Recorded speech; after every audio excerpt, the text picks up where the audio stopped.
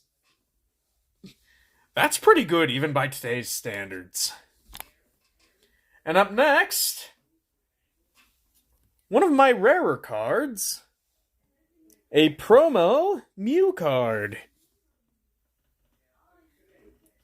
Trick Coin wins all the Pokemans. Well, maybe. But yeah. You can de-evolve a Pokemon with this in exchange for healing them.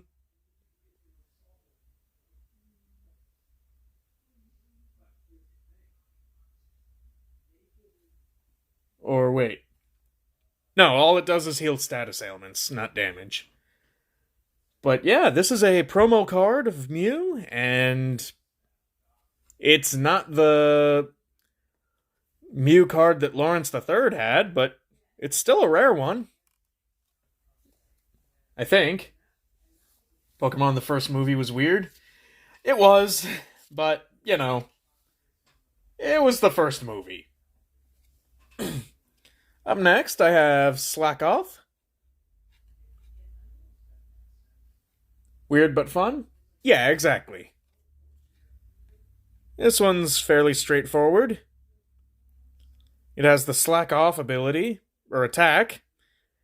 Heals all damage, but you can't attack next turn.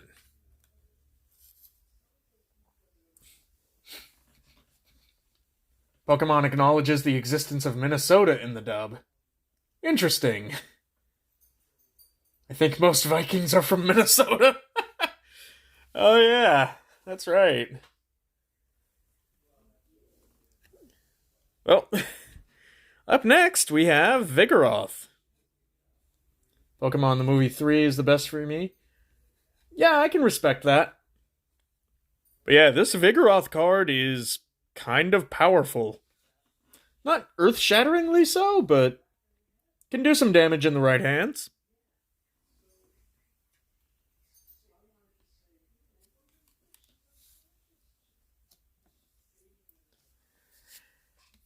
Up next, I have a Stantler card.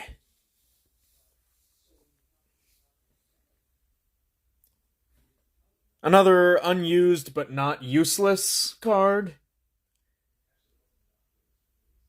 Though the overhead toss is an effect that I wouldn't be super keen on.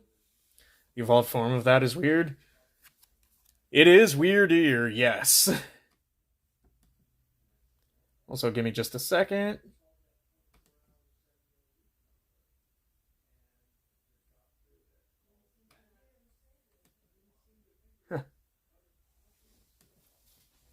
Someone hoping the stream went well.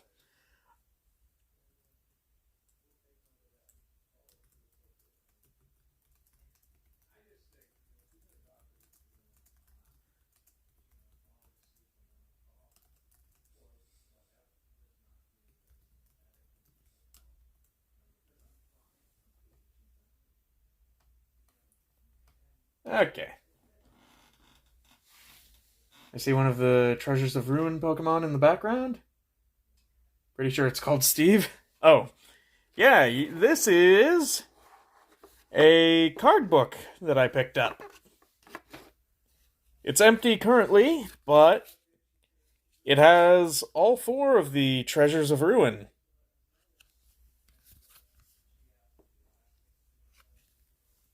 It's just set dressing for now, but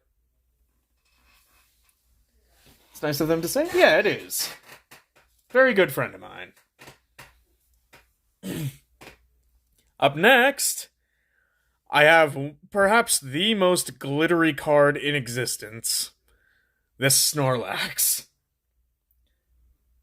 Apparently the slug one isn't the only one that isn't competitively viable. The slug one is the only one that isn't competitively viable, according to WolfClick anyway. Interesting. I mean, I actually have one, and I think it's usable. But yeah, look at that. Look at all that sparkle. I have another version of this card that is, more basic. That is in one of my decks. Talking in the game, not the card game? Okay, fair enough. Up next, we have the Pokemon that ruined race relations and its baby form.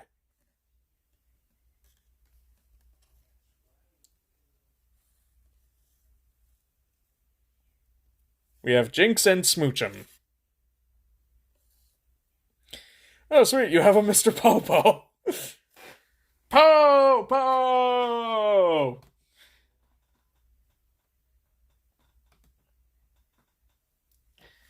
Oh, wow, your name controls the ship? No, it just knows better. How come it isn't blue? Good question. I don't know. But the next card is Drowsy.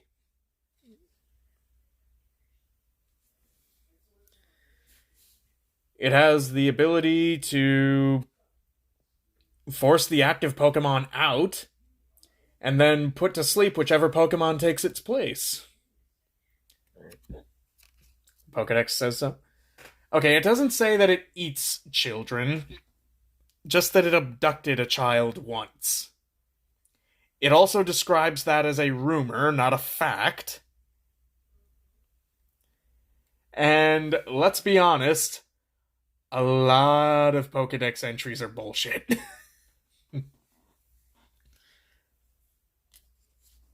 Oh, found another Smoochum.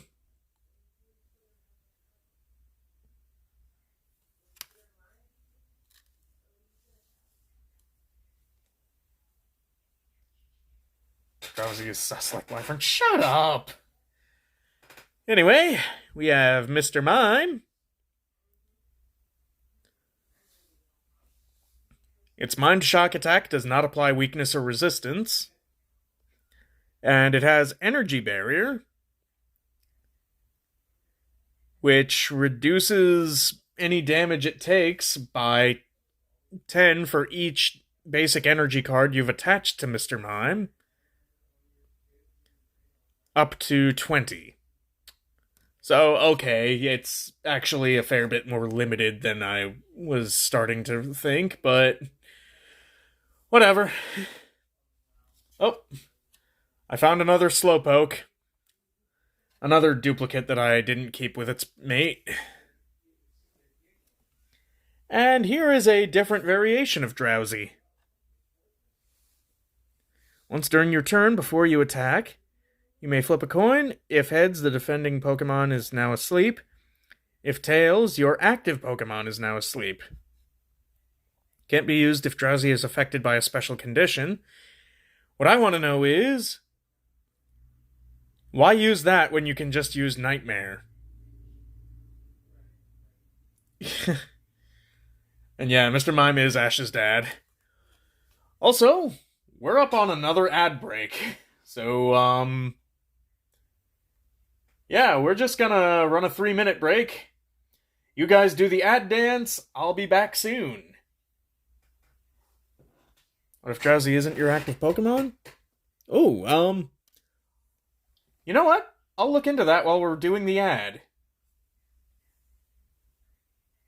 Hmm.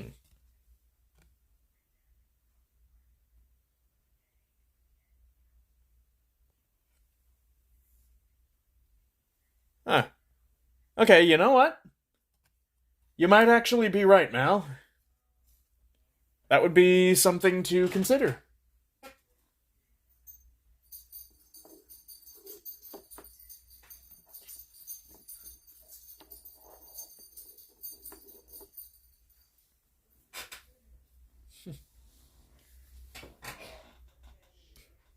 Even a broken clock is right twice a day?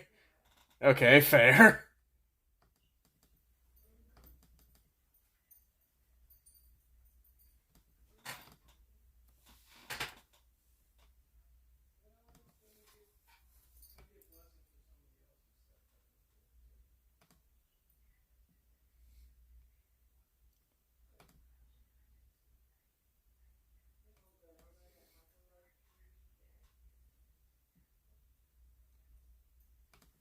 Alright, well, I'm gonna use the restroom one more time.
Alright.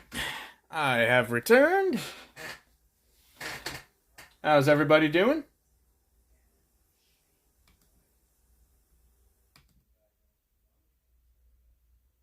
Thank you, Gold. You guys enjoy the ad dance? Oh, I'm doing great. Having a grand old time. But, yeah, we are down to about this many of the unused. After that, it's just 4 decks to go through. and a few miscellaneous cards. And then I'll have shown off my entire collection. But for the next card, Poochyena.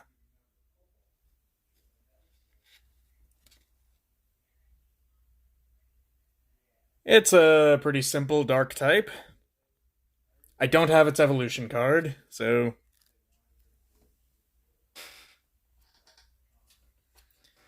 Okay, here we have a Dedenne card that is built around like a team gimmick. You can use this attack only if one of your Togedemaru used Togedash during your last turn. 60 damage and it paralyzes the opponent. Only thing is, I don't have that Togedemaru.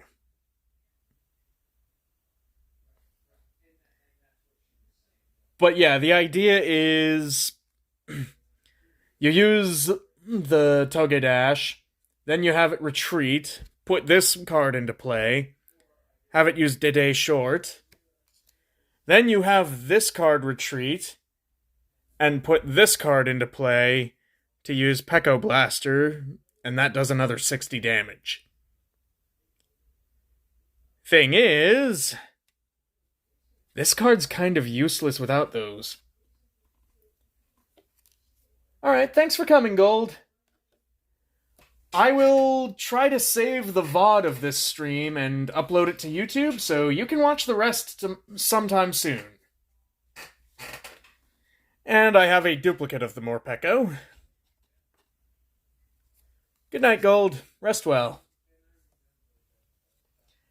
And here we have one of the worst legendary cards, in my opinion, Suicune. In order to attach a water energy card from your hand to Suicune, you must discard an energy from Suicune. So in order to attach a water energy, you have to discard some other kind of energy. And it can only attack with a water energy. In order to use its ability, you have to discard something that you need. Like, that is almost as bad an ability as Slow Start, in my opinion. But it does have the promo sticker down at the bottom. And it has Hypno Wave, which is a good dual effect move. Oh yeah, it's from Pokemon Forever. Celebrating that movie. Nice. Alright. We have another Fletchling. We've seen 2 of those already.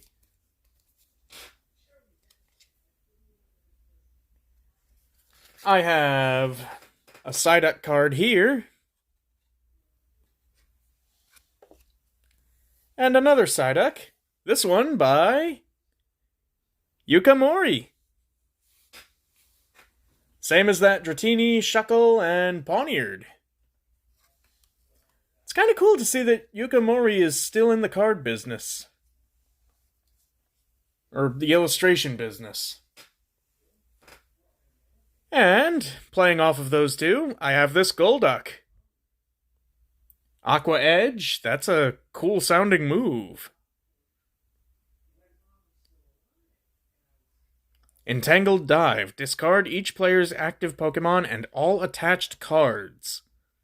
Whew. That's... okay, yeah. That's a good way to get rid of an opponent. A sacrificial play. I have Remoraid, which I should probably put closer to Dark Octillery.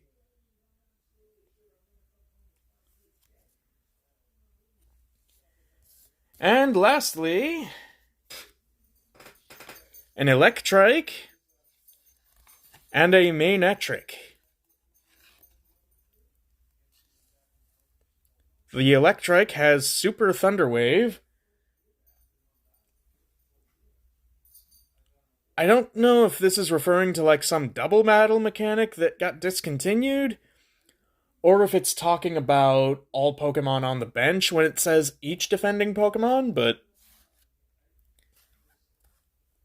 I want to look into that. And Manectric, it's kind of a powerhouse.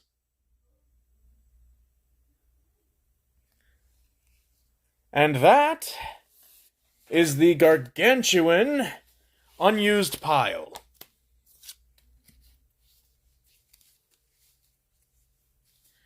Whew.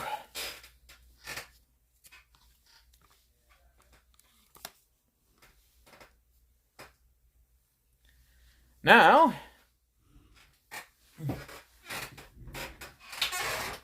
let's look at some of the decks. Firstly, solid pile of cards. Many are very cool. Well, thank you, G. Glad you like them. The next pile is substantially shorter, but there's 4 piles like this. But a lot of them are energy and trainer cards that we've already seen, so we can skip them. This is the Electric Garden deck that I mentioned earlier.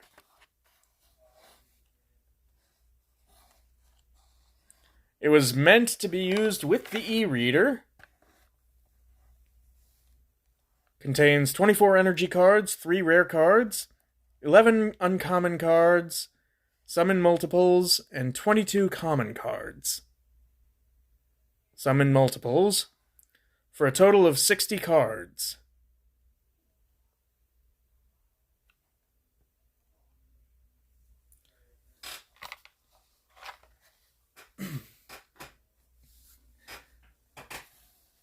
And I'm going to show you the basic categories of each. Crud.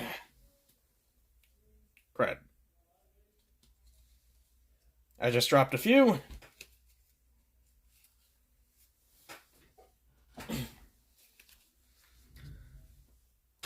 But we have this supporter card, Copycat. Shuffle your hand into your deck, then count the number of cards in your opponent's hand, and draw that many cards.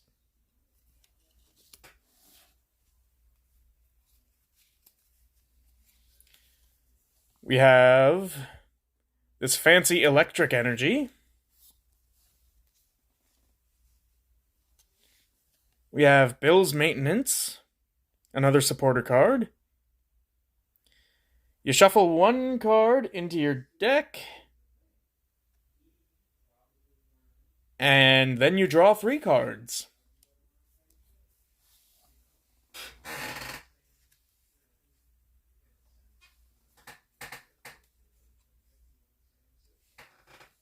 Okay, here we have the old potion cards, and another Bill's Maintenance. This only says remove 2 damage counters, so yeah, Potion got buffed for the Battle Academy deck. We have Grass Energy. More potions. Here we have a rather grotesque looking Wheezing, actually. But it's like fittingly grotesque.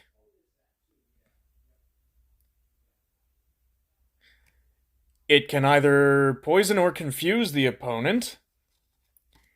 And its second attack is high risk, high reward.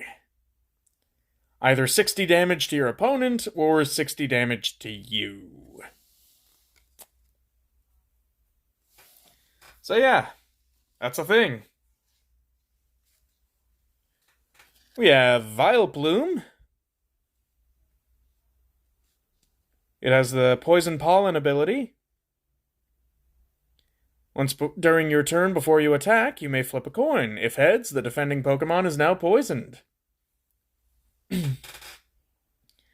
It also has Petal Dance.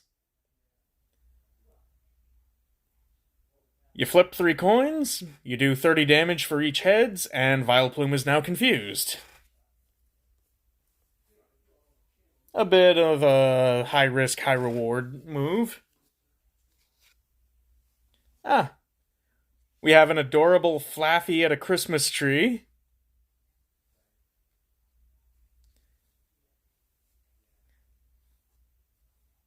This would be a good deck for me to put those 2 Ampharos cards into.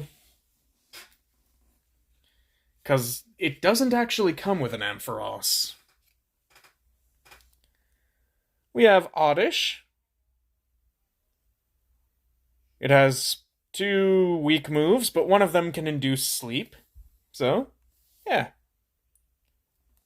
Oh, and look how angry he is. He mad. Another Oddish. And here's a Coughing card. It's got a bit of a weak move. And its secondary attack is a 50-50 chance of confusing the opponent. Okay, here is one of the rare cards. We have a reverse foil Pichu. It's not a particularly powerful card, but it is rare. We've got Hoppip.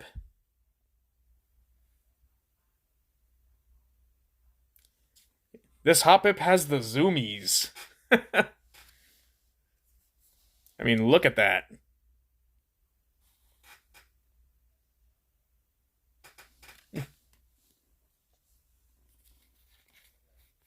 A couple more Oddish, another Coughing. Okay. Here's a new one. Raichu. This is a good Raichu, actually.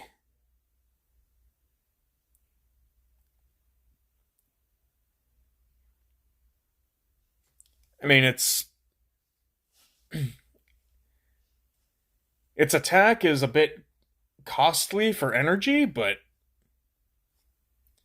you can restore that energy while still doing damage.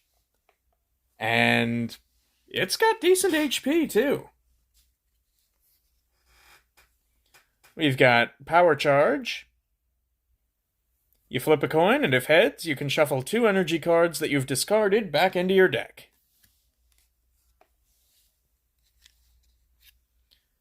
We have yet another Pikachu.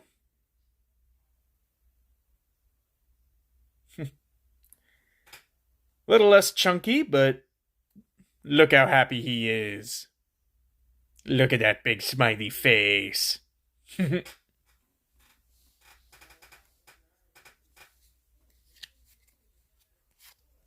More energy cards. Another Pikachu, another Copycat. Another Coughing. Okay, so we've got some new art for the Switch card.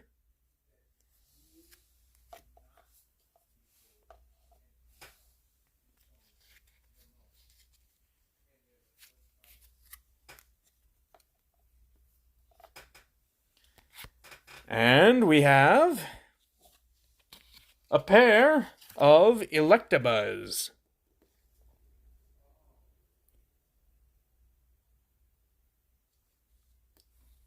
Has some good moves.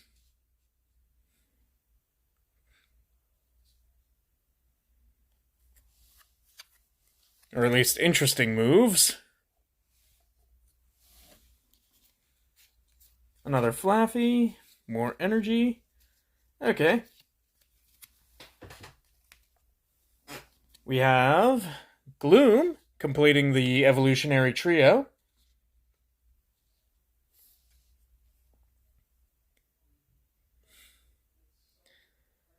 For 30 damage, you can confuse both your opponent and yourself.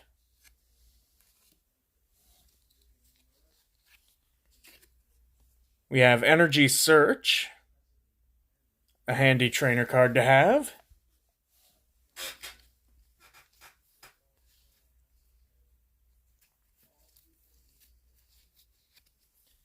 Okay.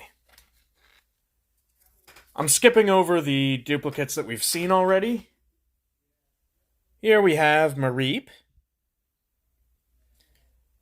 This is why putting those Ampharos cards would be good for this deck.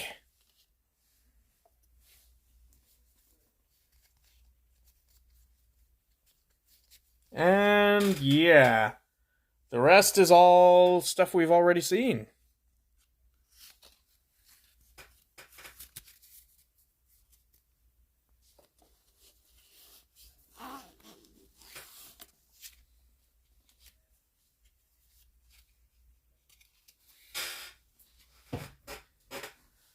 All right.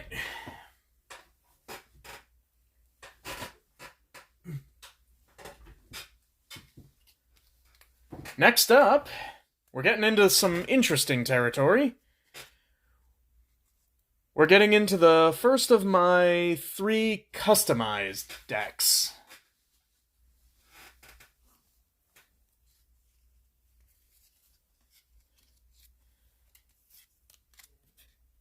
In it, we have Keldeo. This is a good card. But it's even better if you have Cobalion, Terrakion, and Virizion to work with it. They all have the 4-1 attack. And, well, I wish I had that. I wish I could make the most of that, I mean. We've got some energy. I have here an interesting graphic for the reverse foil Seadra.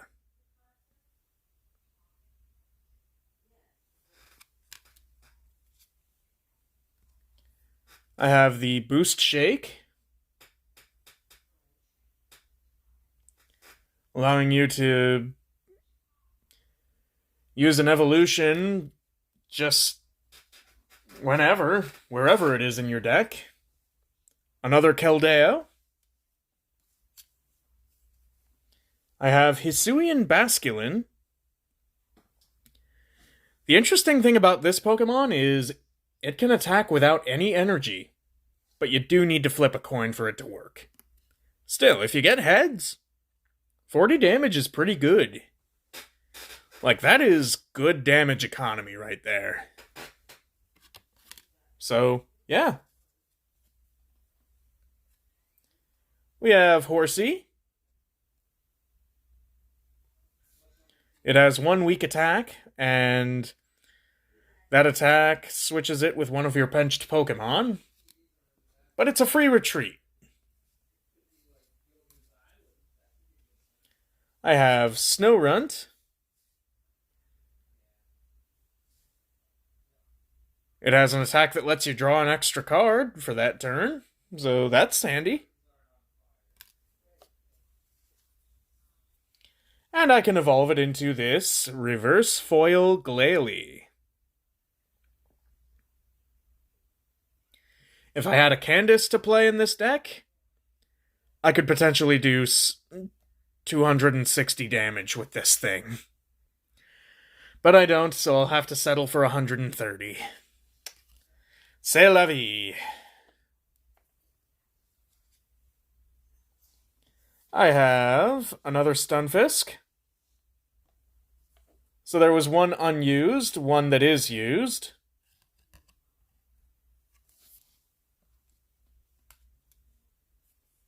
I have Bergmite.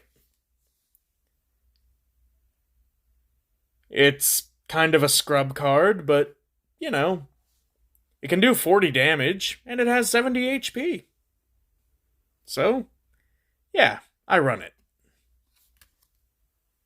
I can't evolve it because I don't have the card, but Also, here's a fire energy. So you've seen electric energy, you've seen water types, and you've seen fire energy. Here I have Ponyta. There was another one of those in the unused. And here, Boltund V.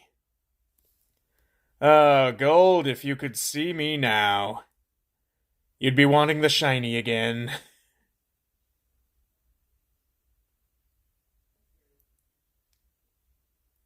But yeah, this thing is powerful.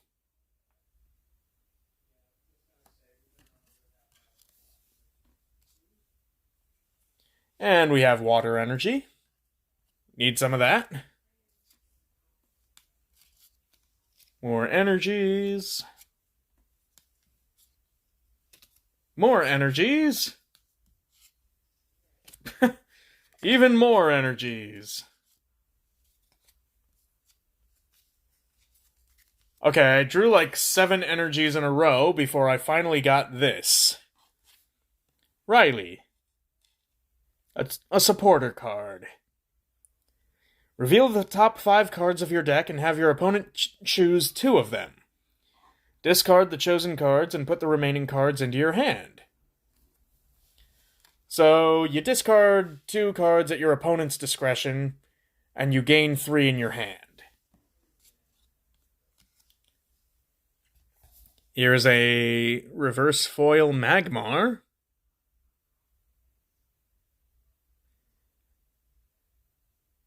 Not in the Christmas spirit, it looks like. He's, mad about winter. His attacks are basic, but they do damage. And lots of it. Up next. Oh boy. A foil Kyogre. Celebrating the 25th anniversary. Its attacks are beastly in terms of energy use, but oh man.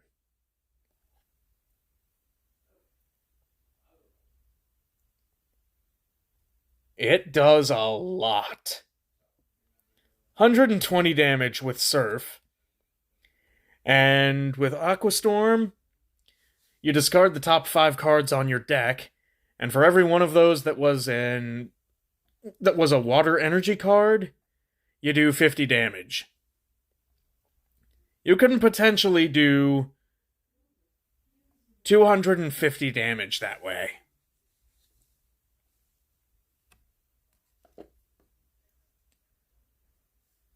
And look at that art.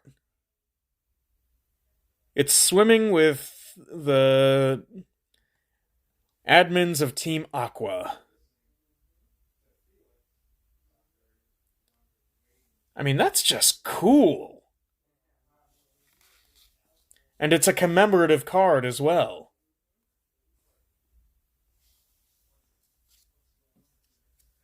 Alright.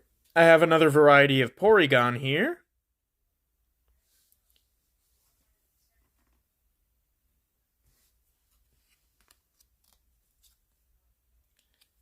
And here I have a pair of Regieleki. Or Regieleki. It's annoying to pronounce it that way. But, yeah. This thing can do 120 damage to a benched Pokemon. And it can recover trainer cards. So yeah.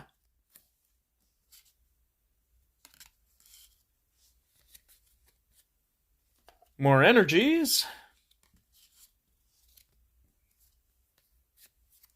Okay, here's a new one. Whismur. This one I don't have any evolutions for, and I don't really plan to use it offensively that much. just to force stronger Pokemon out of the active slot.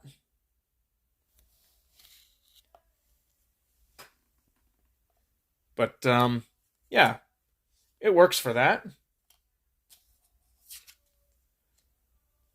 We have Love Disc.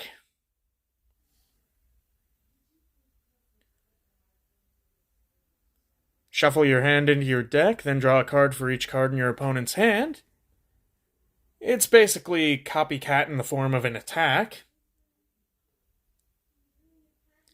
And for 1 energy, you can use a 20 damage water gun.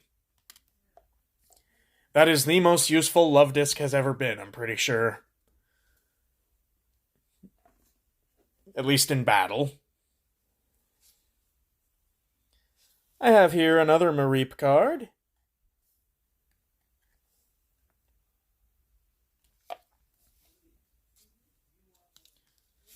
Some more energy. Okay. Here's something I think you'll like. A foil or a holographic Pikachu.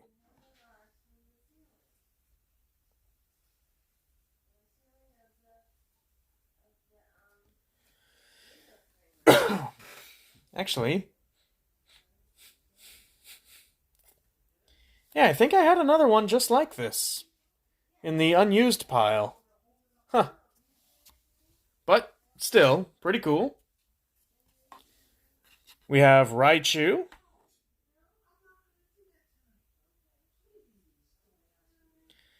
And if your opponent has used their V-Star power during this game, its first attack can do 140 damage. That is a cheap way to turn a fight around.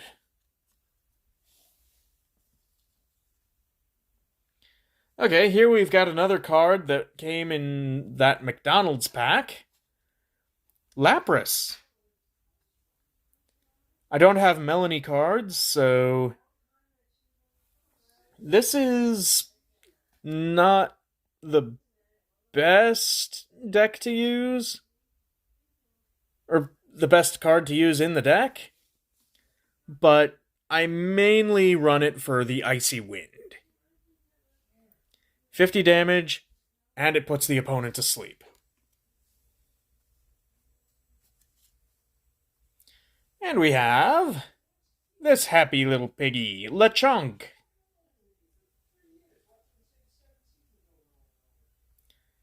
$70 HP, and cheap attacks for cheap damage.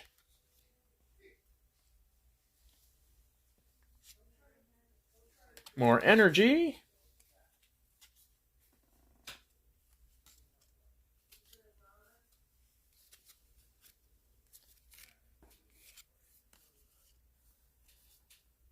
I think I might need to restructure this deck a little because I found an anomaly. This Makuhita, a reverse foil, has Fake Out, but I don't think I have any... Oh wait, never mind, I do.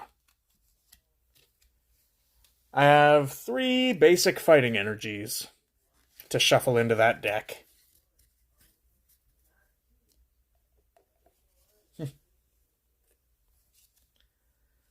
I have yet another Fletchling.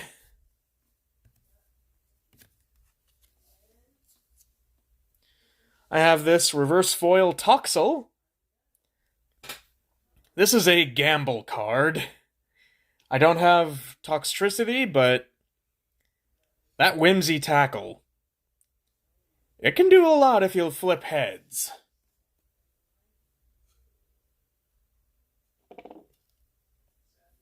But it does nothing if you flip tails. Okay. I have a pair of standard Eevee cards.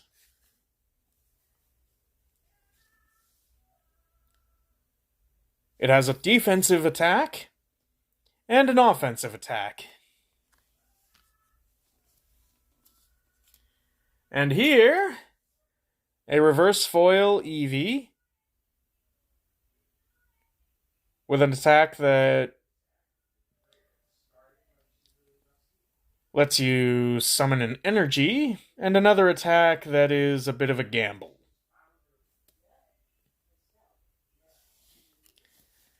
And lastly, two cards that can evolve from those Eevees, Vaporeon and Jolteon. Starting with Vaporeon,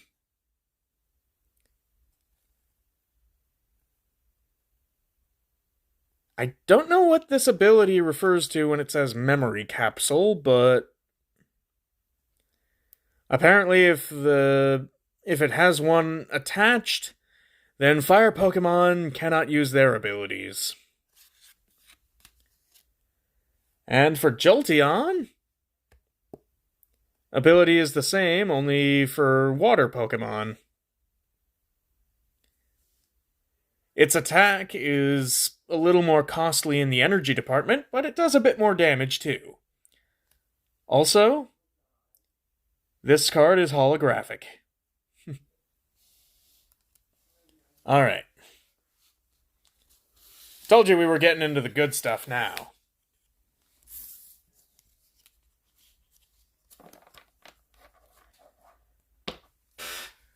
Up next,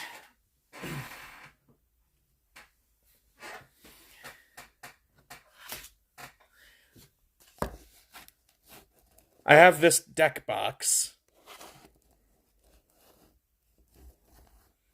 decorated with all of the various Pikachu clones,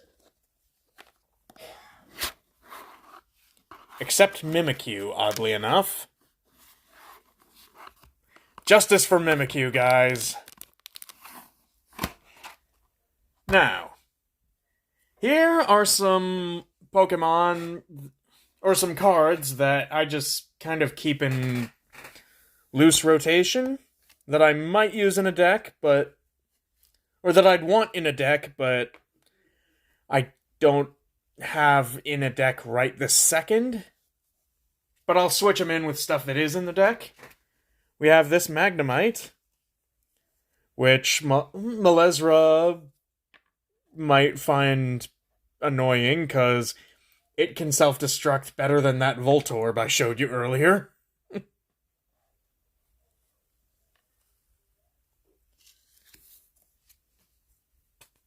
Another energy card. And am I missing a deck?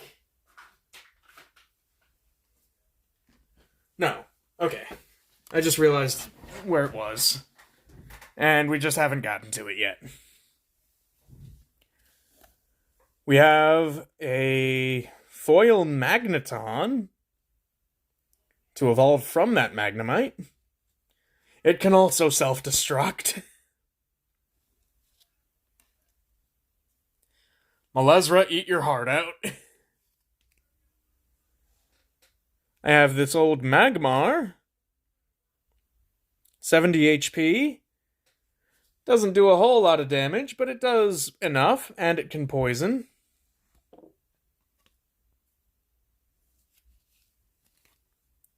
Another energy. Some more fighting energies. One of them has been a little bit rain damaged, but they are not unusable. Psychic, fire, psychic, fire, fire. Okay. I have Gourgeist and Pumpkaboo. Gourgeist has Pandemonium. Reveal the top 6 cards of your deck. This does 60 damage for each psychic Pokemon you find there. Then shuffle those Pokemon back into your deck and discard the other cards. So if you have nothing but psychic types, this is good to run. Pumpkaboo is less niche, but also weaker.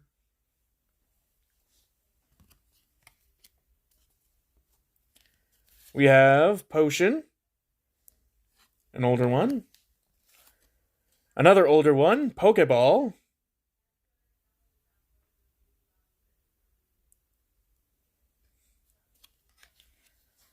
Recycle. And Dark Patch.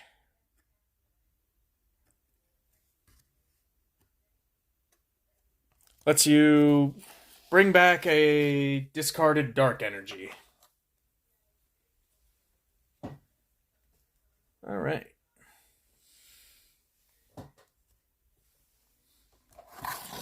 Up next, we're gonna do the deck that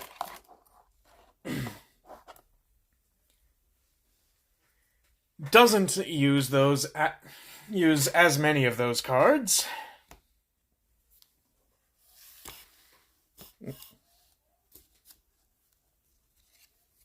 First up, we have a Potion. We have Capturing Aroma.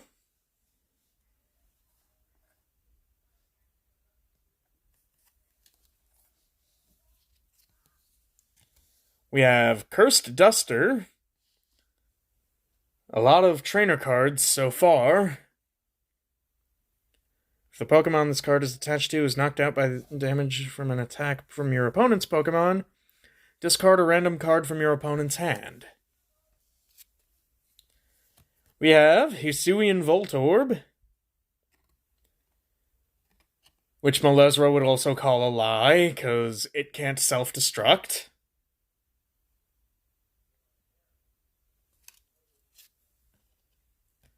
I have this Surskit. Can do up to 30 damage. That's not bad.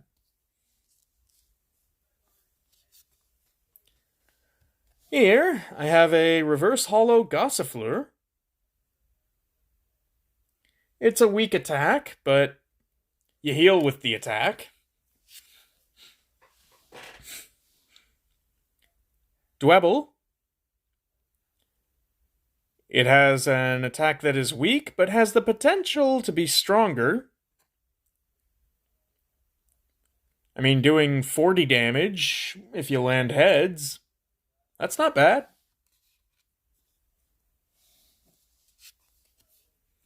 And here, a foil Wocheen.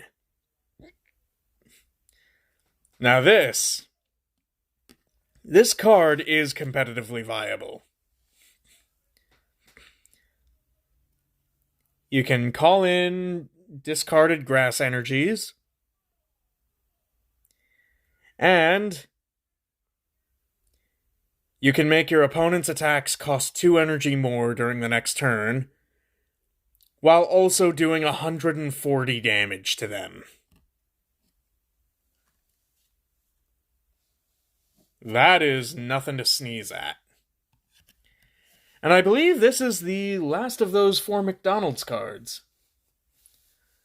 Oh, thanks for the lurk, 80K. No worries.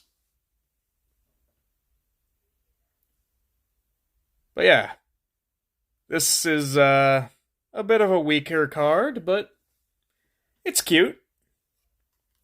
And someday I might just get the evolution cards for it. Execute Order 66. Yep.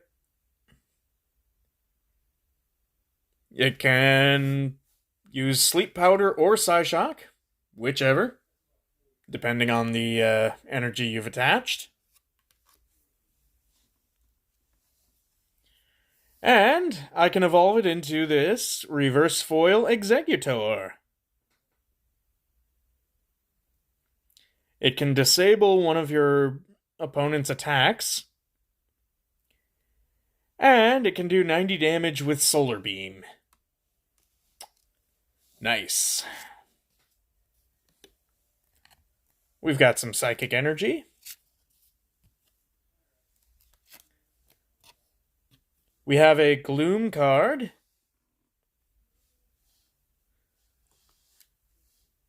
Absorb is fairly powerful on this card.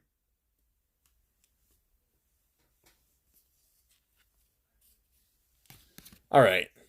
Here's a Grass Energy, and beneath it, one of my favorite older cards, Scyther. It has a move that does damage and potentially a defensive effect as well. And then Sharp Sickle just does a crap ton of damage. For what it is.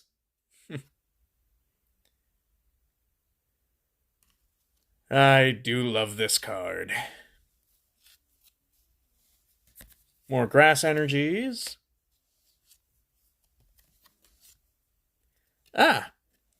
We have a nice reverse foil Vileplume.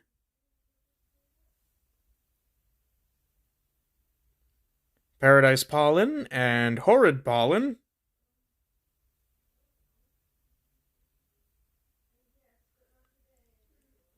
Paradise Pollen is a healing move.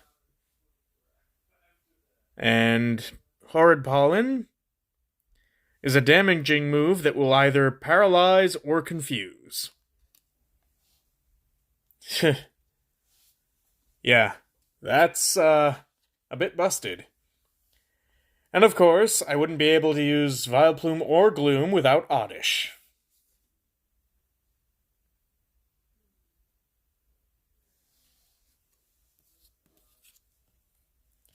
I have Durant. Some of you have seen this one already. It can dig for energy, and Bite does a lot of damage. We got a basic fighting energy. We have Flamigo. The more Pokemon your opponent has on the bench, the more damage its second attack will do. This thing's a menace in the video games and the card game. We've got Phalanx.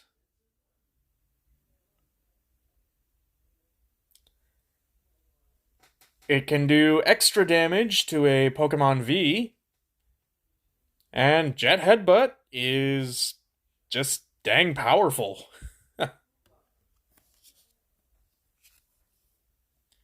Okay, we've got this Stone Energy.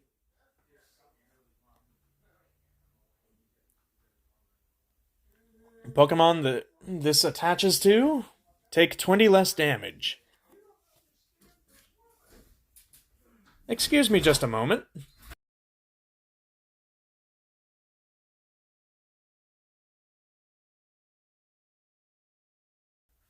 Sorry about that. Sounded like there was some commotion downstairs.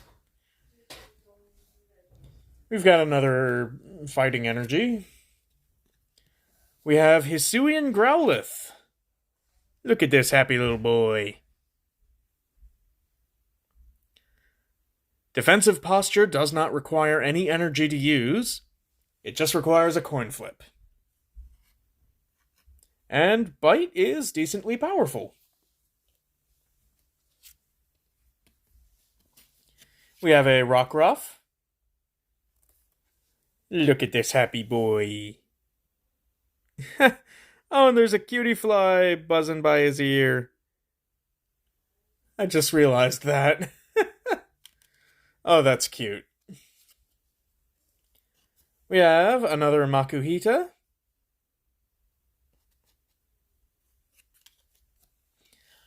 I don't have a Hariyama. We have Donphan. Nice.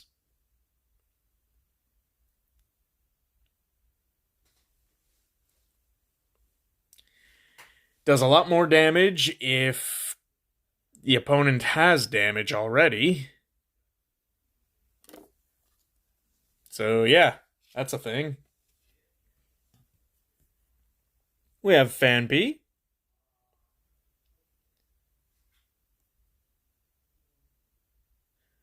For every bit of damage this Pokemon has taken, it can do 30 damage. That's nasty.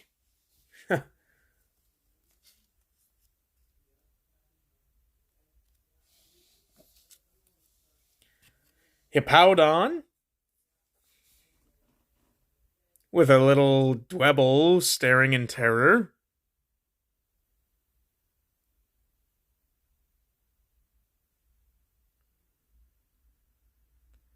Sand Breath is very costly, but very powerful.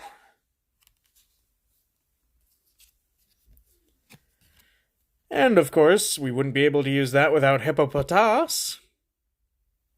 I just realized this guy is looking at us like raising a brow at us. But yeah, this little guy can do pretty decent damage. More fighting energy. Here we have Binacle. It's sort of a chud in the deck, but, you know, I needed something to use. And sometimes it's better to have a weak Pokemon than to have no Pokemon. We have Gastrodon. It can recover from all damage in exchange for discarding an energy. And it can Earthquake everything. Yeah. And Shellos, just so I can use Gastrodon. It does not require any water energy, so yeah. Even though it's a water type, I can use Surf without any water energies. Here we have a special Rockruff card. A single strike with some Professor Kukui art and foil inlay. And it knows Crunch.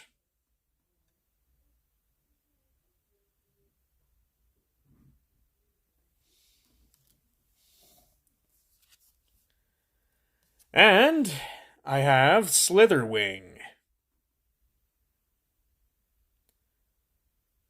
Stomp Off will discard the top card of your opponent's deck. Burning Turbulence, you can only really use it once without knocking yourself out, but it does 120 damage, and it burns the opponent's Pokemon.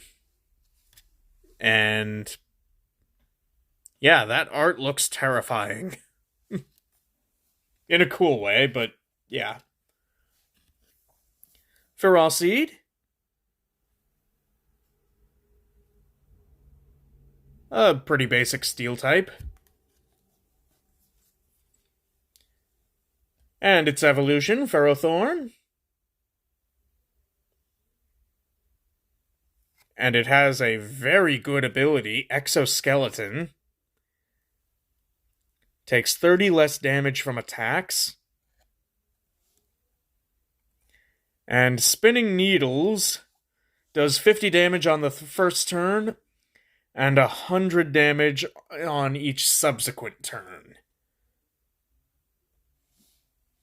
And it only takes 1 steel energy and 1 any energy. That thing can be a menace. Speaking of, a steel energy. Some more.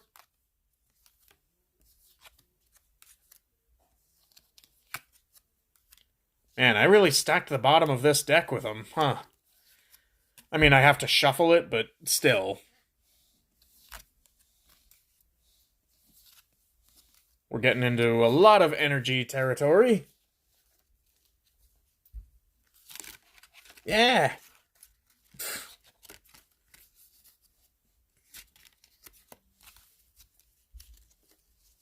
Straighten up, please. At least a little. Okay. Okay, we've got a cooler looking steel energy.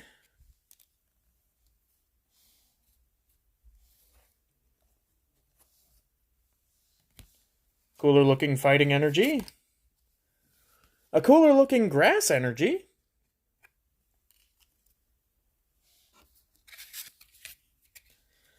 We have Zygarde. This one I opened up on a stream, and yeah, it's powerful. I want to run this thing, which is why it's in this deck. But I'd like to play a match with it too. More grass energy. And yeah, that's the last 3 cards of that deck.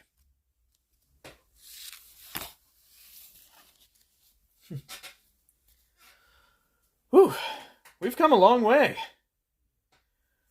I'm gonna do one more ad break, and then we'll go through the best for last.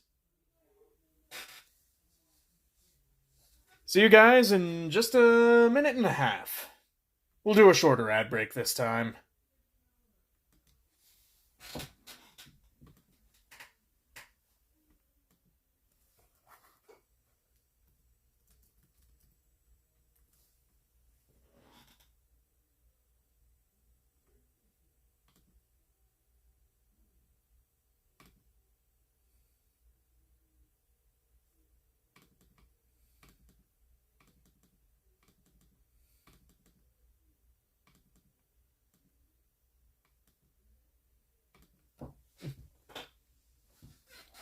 Okay.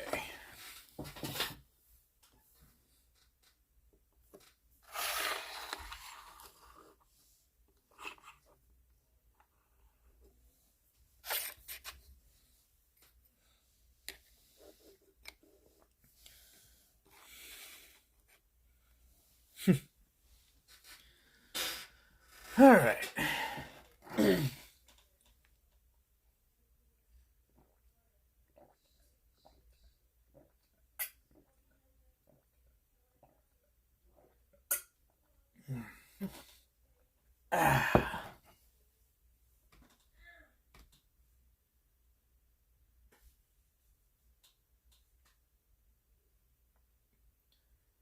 Alright, I'm just gonna look up some raid targets.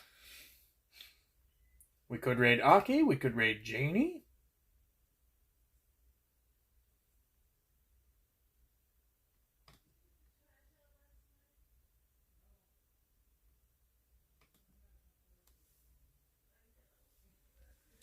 Alright.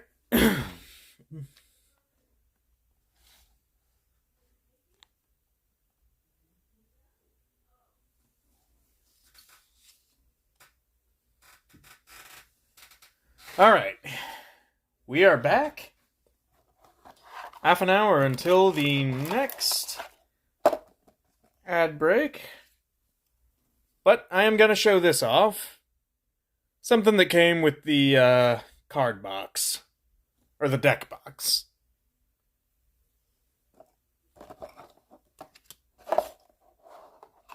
A little divider that I use.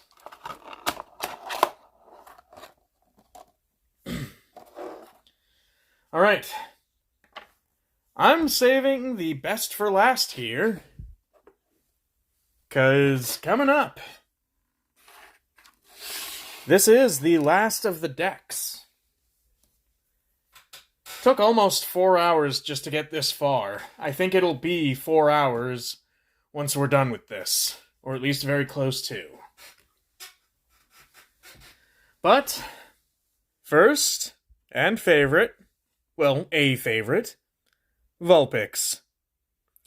It's not that powerful, but look at how cute he is. Or she. Yeah, I think most Vulpix are female. Look how cute and sassy she is. Honestly, kind of reminds me of Andromeda. Then we have Bronzor.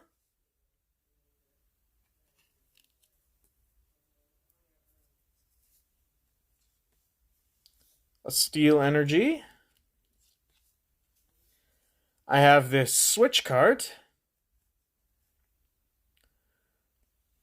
You can recall an active Pokemon and heal 30 damage off of it. Oh, no, wait. Yeah, okay.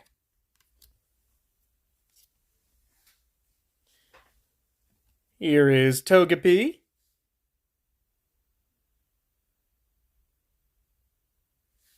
You can force an opponent to discard or shuffle a card back into their deck. And Rolling Tackle does a decent amount of damage for what it is. Here we get into an absolute powerhouse card. Ninetales EX.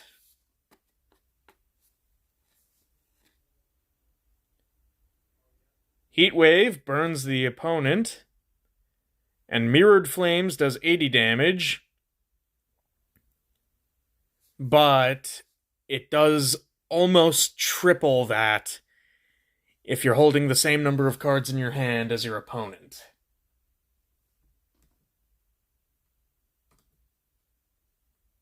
It's mwah.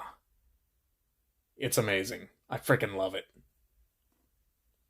I special ordered this card, and it has not disappointed me. Plus, look at that foil graphic. Look at that sparkle.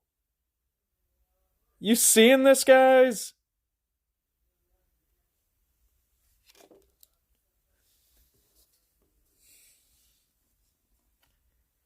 Alright, here's an older tool card. Counterattack Claws.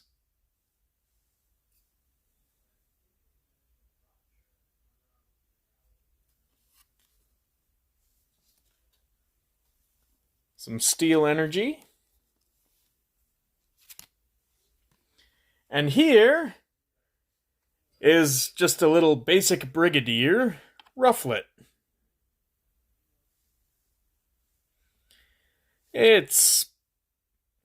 I don't have Braviary, but this thing can do 30 damage with 1 energy.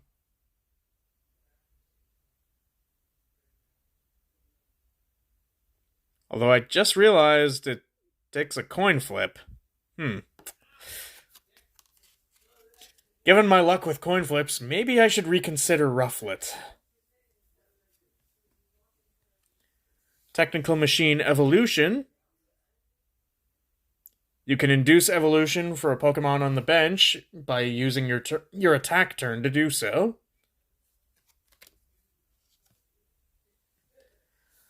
A reverse foil Lucky Ice Pop. Heal 20 damage from your active Pokemon, then flip a coin. If heads, put this Lucky Ice Pop into your hand instead of the discard pile.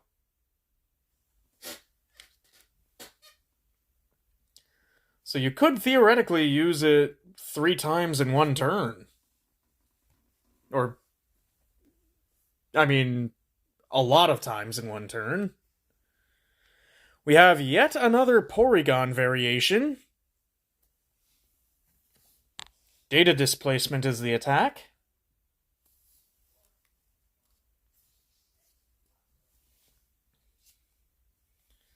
We have some Dark Energy. We haven't seen any Dark types yet, though, have we?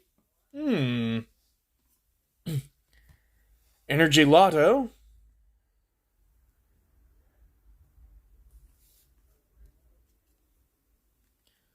Another Dark Energy. What could be coming? Psychic Energy?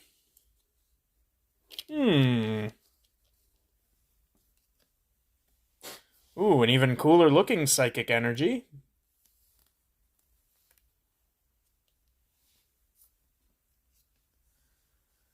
Another basic one.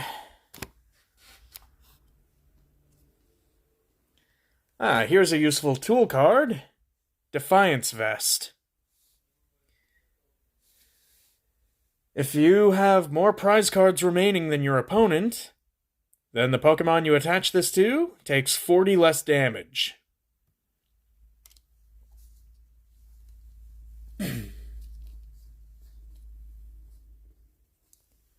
Yeah, it's a good defensive way to turn the fight around.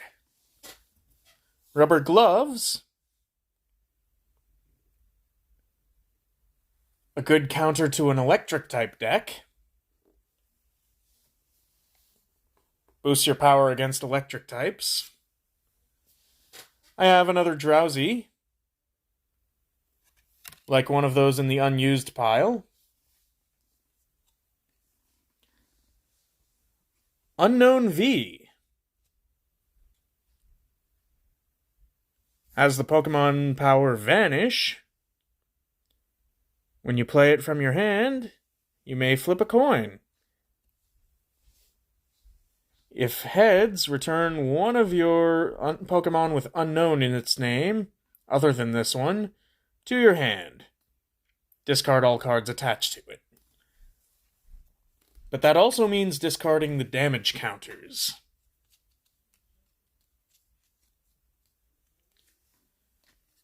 A dark and electric energy.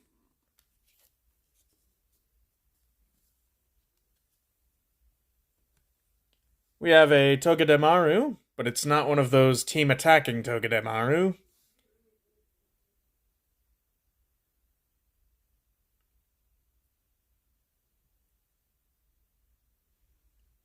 Still, it has a defensive move, and its attack does decent damage for what it is.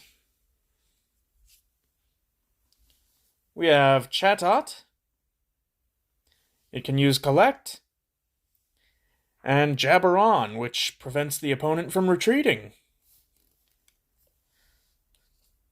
Kind of like someone I know. Another Psychic Energy. Another Rufflet.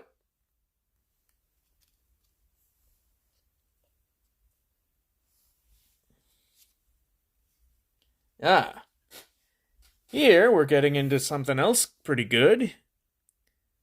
A Reverse Foil Charcadet.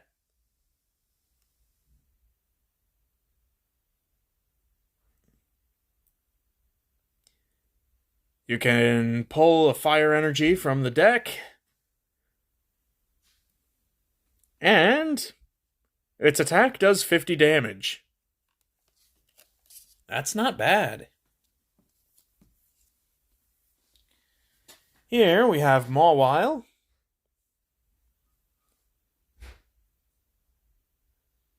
During your opponent's next turn, the defending Pokemon can't retreat.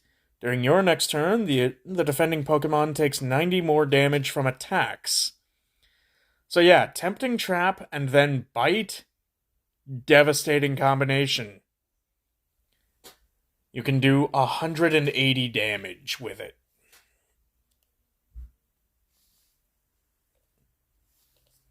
And you can also make sure that they don't retreat and send a more powerful card your way. Also, hello Andromeda! Welcome back from work! Hey, Andromeda! I don't know if you heard my dad, but my mom says hi too. You came just in time to see me get to this Cyriledge card.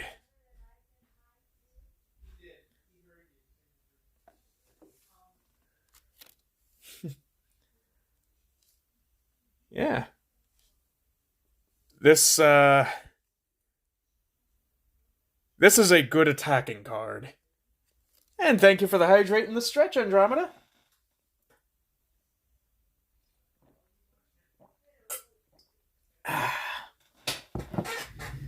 And stretch. Yeah. Whew.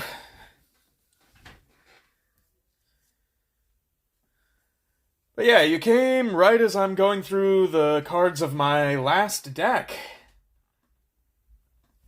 So yeah, you're definitely arriving at the tail end of things tonight, but welcome in all the same, Andromeda. When you have the chance, feel free to check out the VOD.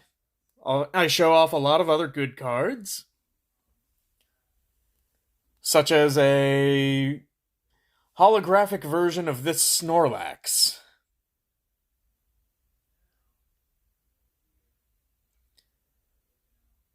It has 90 HP, cannot be afflicted with status,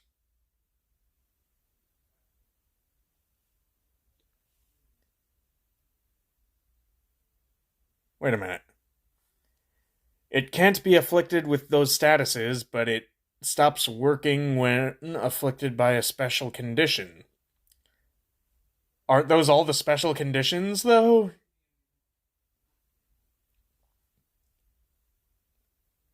Yeah, whatever. Body Slam does 30 damage, and it can paralyze.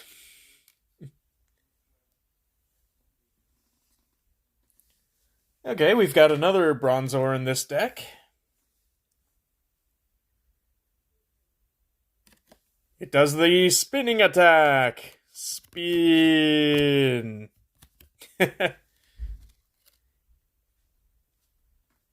Need to find more of mine? Yes, find them. I want to see them. I can't be the only one showing them off. And here we have an older fire energy.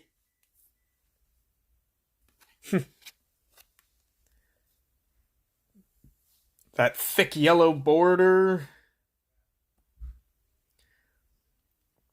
Those were the days. Here's a cute one you'll like, I'm sure. A reverse foil Torchic.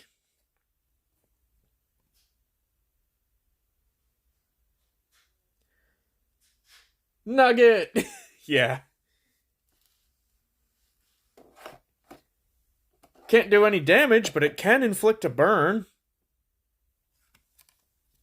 And we also have this little Grievered boy.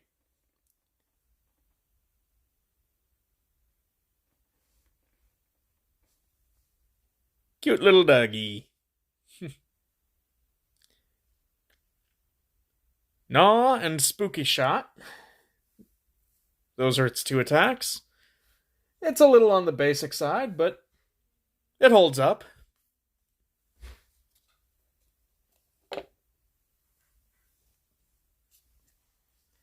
And that Torchic's lack of damage capability can be rectified by evolving it into Combuskin.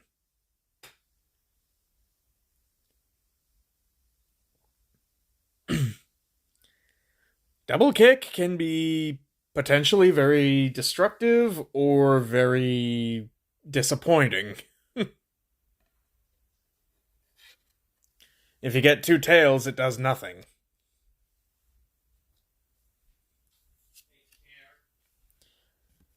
I have the Arc Phone in this deck.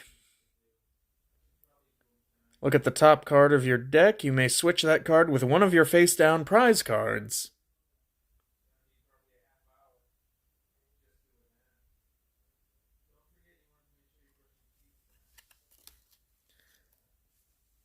Not a bad effect. Can be useful. Here's one of two Murkrow I have in this deck. I don't think we've gotten to the other one yet.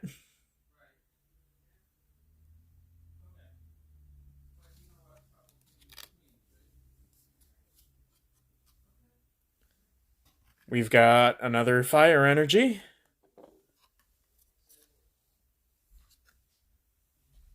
A Steel Energy. Oh. Okay, Andromeda, you are in for a treat right now. Say hello to Shining Mewtwo.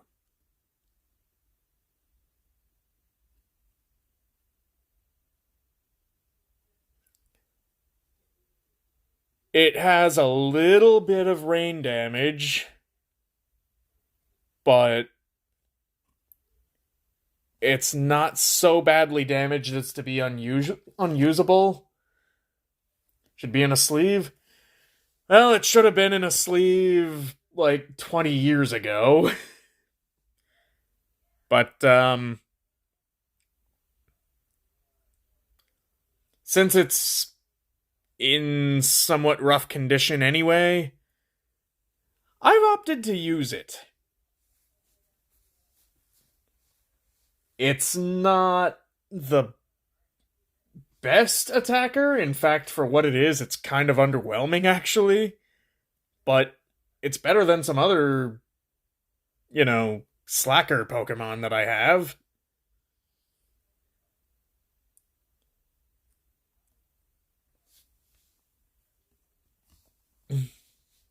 But yeah, for discarding a fire energy, you can do 40 damage plus 10 for each energy that your opponent has attached to to your target, basically.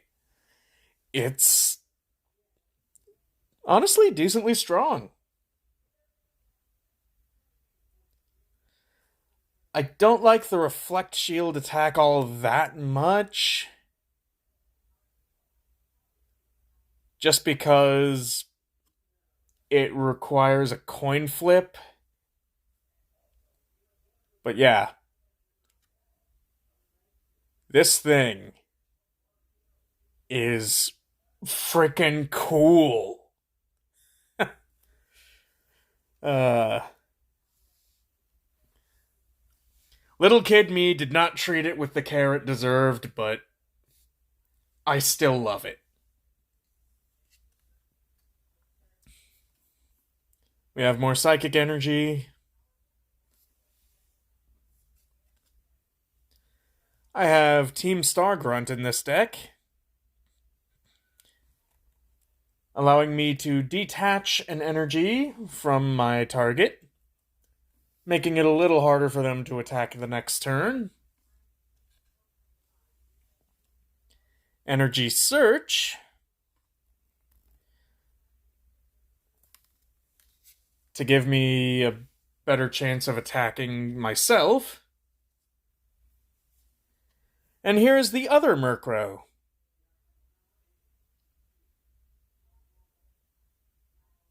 They both have basically the same first attack, even if it's under a different name. They both put the other Murkrow into the bench.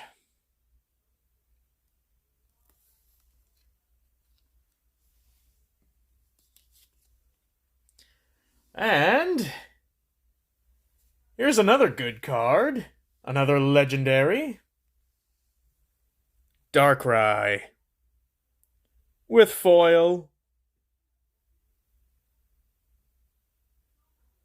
Uh-oh.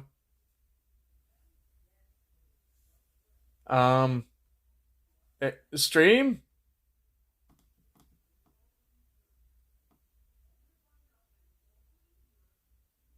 Uh-oh.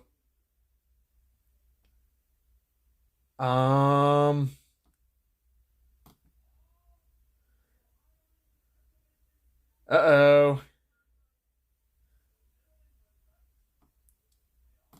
We're having problems. Ah. Oh no. Okay.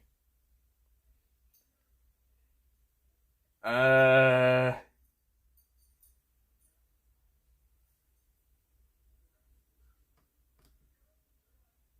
Is the problem with my phone or with my Chromebook? That's the only problem I'm not sure of.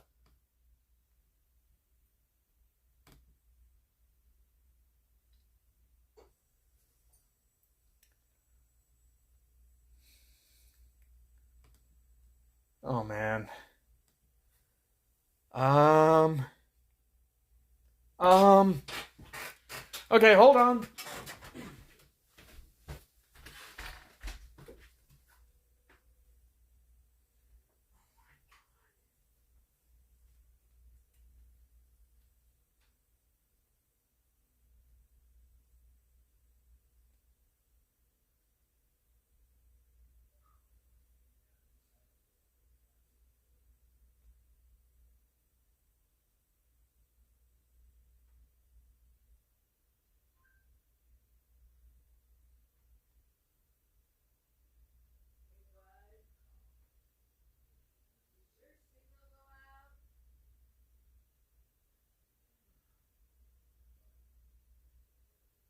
I don't know yet.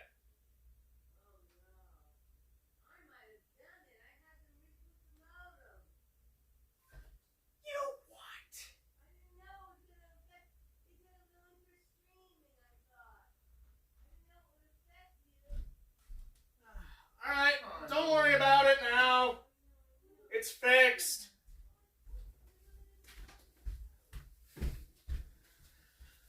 Okay.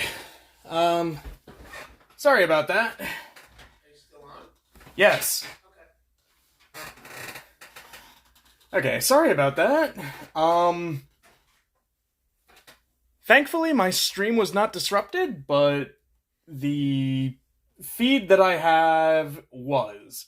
My mom had to reset the modem, and my Chromebook lost connection, which is what I'm using to watch the stream and chat.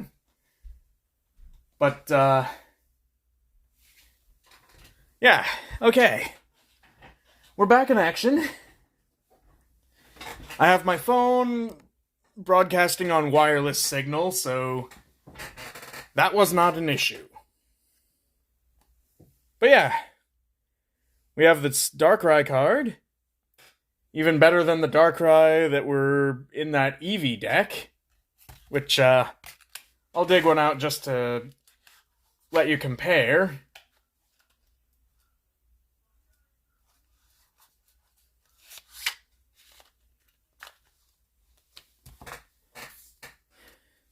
So, here's the one that came in the Eevee deck from the Battle Academy. Here's the better one.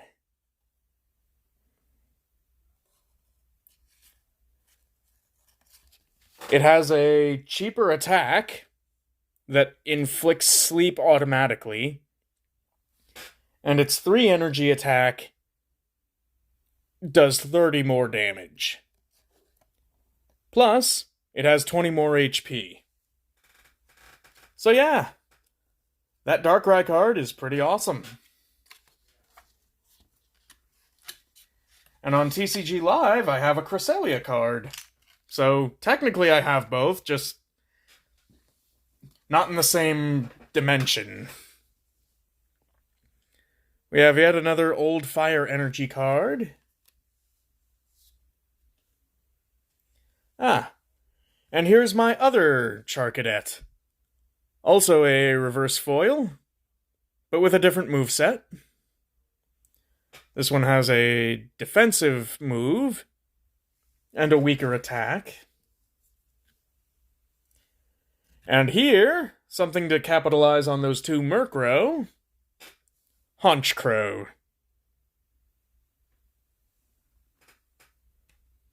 Also stronger than that Eevee deck Darkrai.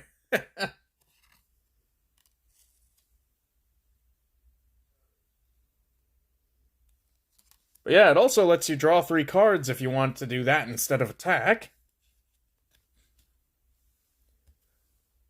We have a cool looking Dark Energy. Another Psychic Energy. More Dark.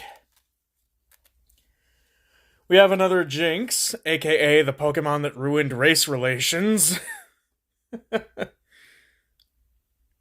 But, yeah, this can force a switch on your opponent, confuse their switch in, and with its other attack, it can do a hefty 80 damage. She was pretty in black? Yeah, fair. I agree. I just like to joke about how that happened. We've got another fire energy card, also. Here we have a single strike Wobbuffet. Has Mirror Pain and Headbutt Bounce.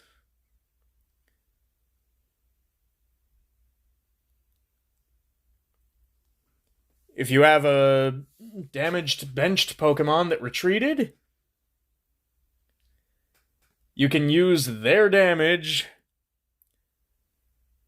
to attack the active Pokemon, and well, yeah, that's a strategy you can use with this Wobbuffet. We're getting down to the bottom of the pile. A Steel Energy.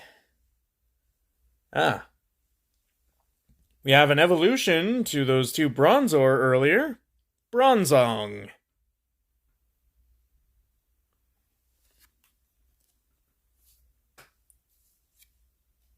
Up next, we have one of my favorite trainer cards, Challenge. Ask your opponent if he or she accepts your challenge. If your opponent declines, or if both benches are full, draw 2 cards. If your opponent accepts, each of you searches your decks for any number of basic Pokemon cards and puts them face down onto your benches. A player can't do this if his or her bench is full. When you both have finished, shuffle your decks and turn those cards face up. Found some cards, but the light is wrong this late at night. Oh, fair. Put them where you won't lose track of them. And now, we're up to my last card of the night. Kind of amazing. It took us 4 hours to get here, but we did it. I was expecting this to be either a lot shorter or a lot longer than a standard stream. But here goes. We have my last unknown. Unknown S. My favorite letter, for obvious reasons. It has the strongest hidden power of any unknowns I have. And it has an ability, Search, that lets you look at your prize cards.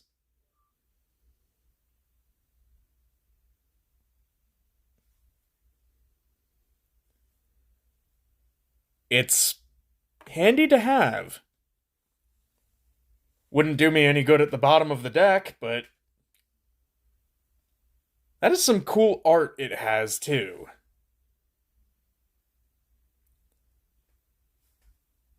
And honestly,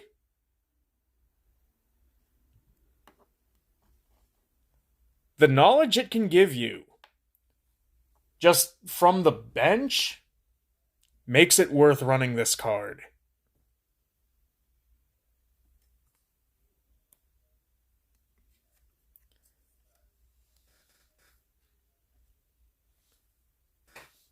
And there you have it, everybody. We have gone through my entire Pokemon card collection in one stream.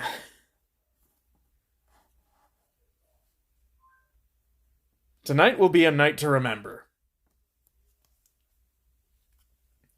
I hope you guys all had as much fun as I did. Because, you know, these cards, they're made to be shared.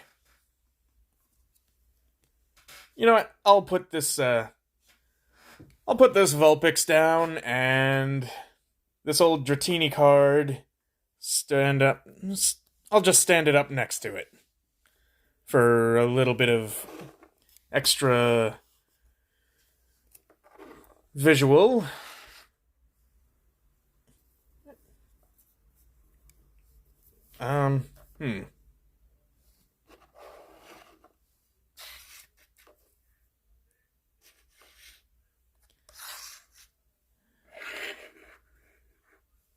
Oh yeah, did I show you these coins, Andromeda? This one came with the Electric Garden deck.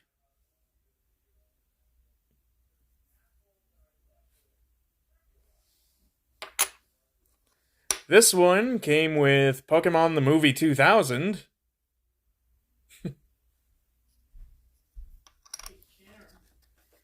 And this one came with Pokemon Battle Academy.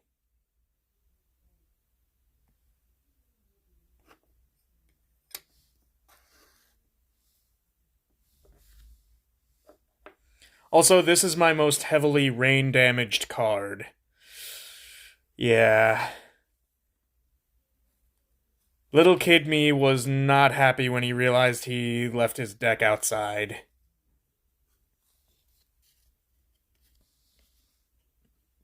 But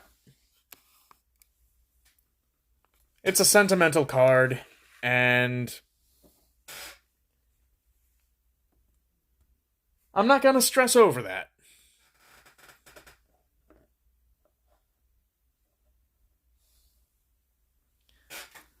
But yeah, with that, we've shown it all. I appreciate all of you, all 126 of you, who decided I was worth hanging out with for any length of time. We as kids did weird things. Yeah, we did. But I just want to say thank you all. Especially those who have been coming back repeatedly. But all of you are important to me. And I hope you all know that. When I say I love you guys at the end of each stream, I mean it.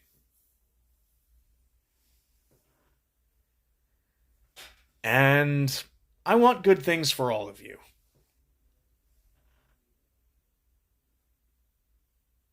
Part of how I show that is sharing things that I love. And I love these cards. I do. I've collected them for years.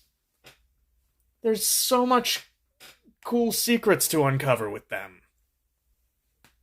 Or so many, you know what I mean. Hard to focus on grammar when you're getting a little emotional, but you guys mean the world to me. That's what I'm trying to say. And I hope that not only will my collection grow as this channel continues, but that our friendships will grow as well.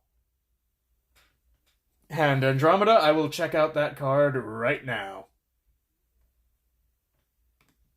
Or that picture. Oh wow! You have an original Ninetales! That's awesome! And a Caesar. And an Articuno! Sweet! Good finds!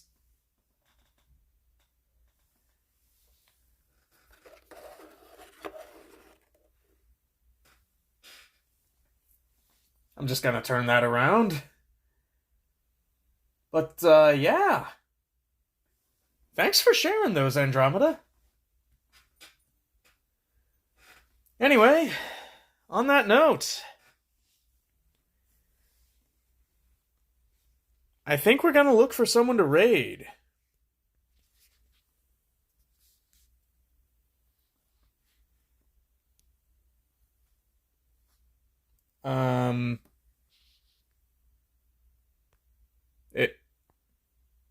Phone? Okay, something went wrong.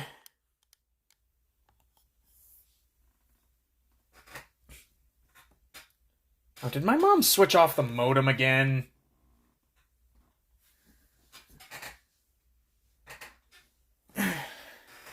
Oh, man.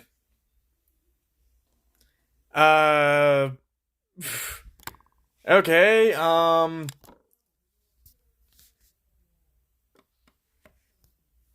hang on. Something's going weird with my phone now. Just,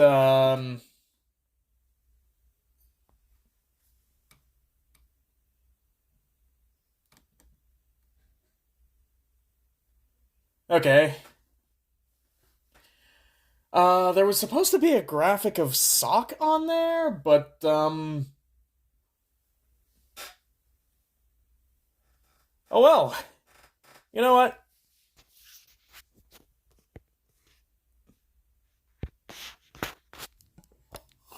We're just gonna close it out on this site.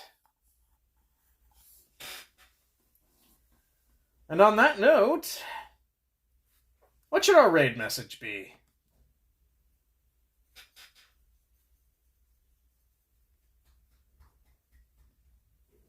You know what? That works. Hashtag Pokemon and modern problems.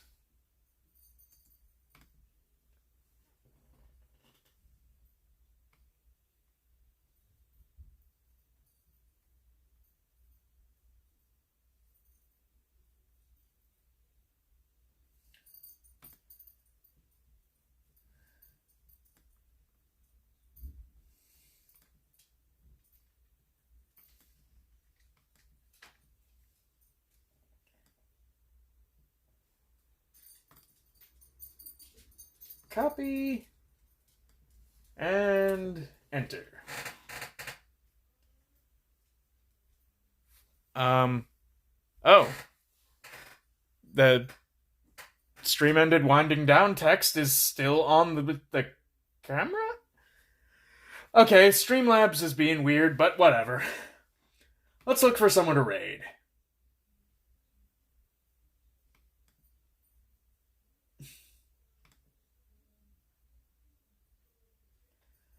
Alright.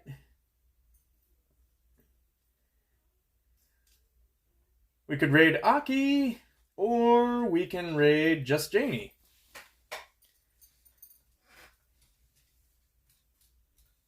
As weird as it is, though, it is kind of convenient. It lets me finish on this screen with that still showing. With it still showing that we're winding down, I mean.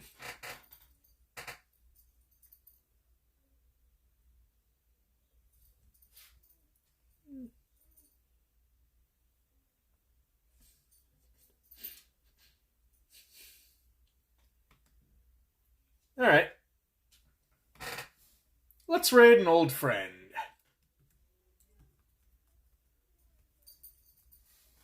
Akimokumi is currently playing AI The Somnium Files. Let's go give her some love.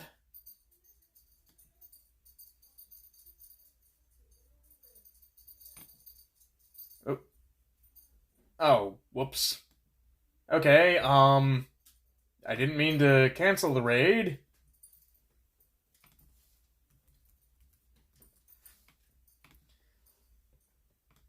But, yeah. Thank you again, everybody, for joining me. I'm trying to get this out before we start the ad. But, yeah. My next stream will probably be Monday. I would do a Saturday stream, but as it so happens, I'm going to play laser tag on Saturday. So, yeah. I'll see you on my next day off. After that. In the meantime, rest well, and remember, I love you guys. Take care.